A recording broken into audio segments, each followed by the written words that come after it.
You do have to train to test out where you know you're going to peak out. You have to test that, can I continue to operate under these high stress environments?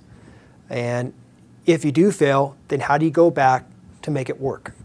Do I need more resources? Do I need more training? This is why we have to test. A sim cell is used in an exercise to represent all agencies, organizations, or individuals who aren't really playing, but it gives a realistic feel to those who are playing, the agencies and folks that are playing.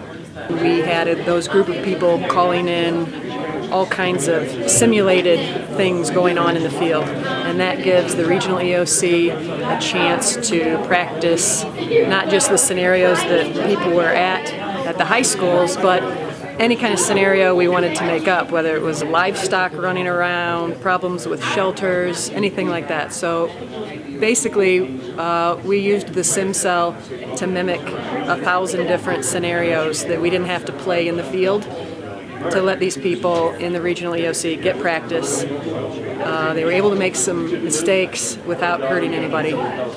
Now they know what to do. Now they'll use that going forward to a real event. This is the communications unit for the responder portion of this exercise. In here we will have incident dispatchers monitoring radio traffic and delivering radio messages to other players and other branches out there, and dealing with any of the radio traffic. I also have 2 technicians in here that will be repairing radio equipment, programming radios, and deploying portable repeaters as needed to support the incident.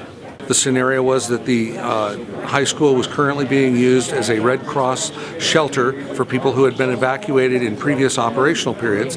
The building collapsed from an aftershock, and we had approximately 100 victims. We created 3 branches. One branch was for medical, and the medical branch director's primary incident objectives were triage, treatment, and transport. We then created another branch for hazardous materials. Hazmat team's incident objective is to mitigate the hazmat spill, rescue any potential victims, decontaminate the victims, and prepare them for handoff to the medical personnel. The third branch that we created was the law enforcement branch, with various objectives such as perimeter control, keeping the looky-loos out of the incident, controlling the openings and doorways of the building, and also helping us to monitor traffic control. What the hospital side of it, when they're doing this exercise of urgent solidarity, what they are able to test is their ability to receive a large influx of patients from a mass casualty incident. We would transport those patients, and the plan called for us to transport them in waves. So the hospital would receive a large amount of patients, be able to process those patients as we distribute to other hospitals, and then receive another large amount of patients. This in turn allows them to test their surge capacities, their abilities to not only take a lot of patients into the ER, but also to move those patients to within other areas of the hospital as per their surge policies, and prepare for more influx of patients into their ER. Yeah, the system is a 2-gate system, so the parents will actually go to the first gate where they will get the form that they will fill out. They'll fill out the form with their ID, they get it checked.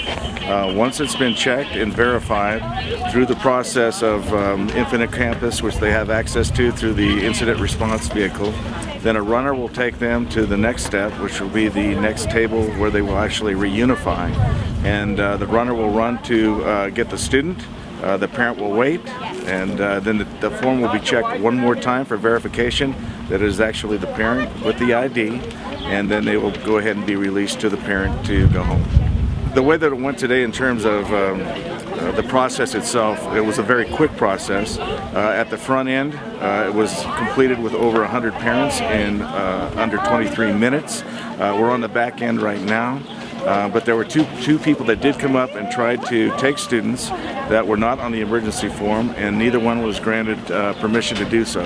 So they had to wait for the parent to come with a valid ID on an emergency form in order for them to actually be released, the student be released to the parent.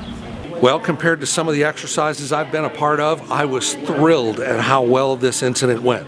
Are there areas for improvement? Obviously, but the beauty of an exercise like this is what it helps you identify those areas of weakness that we can work on and improve and do better next time.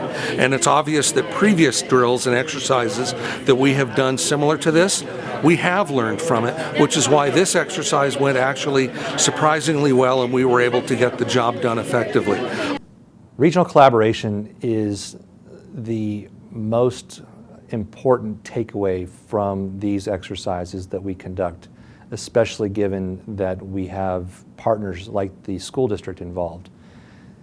They're non-traditional public safety work that school districts perform.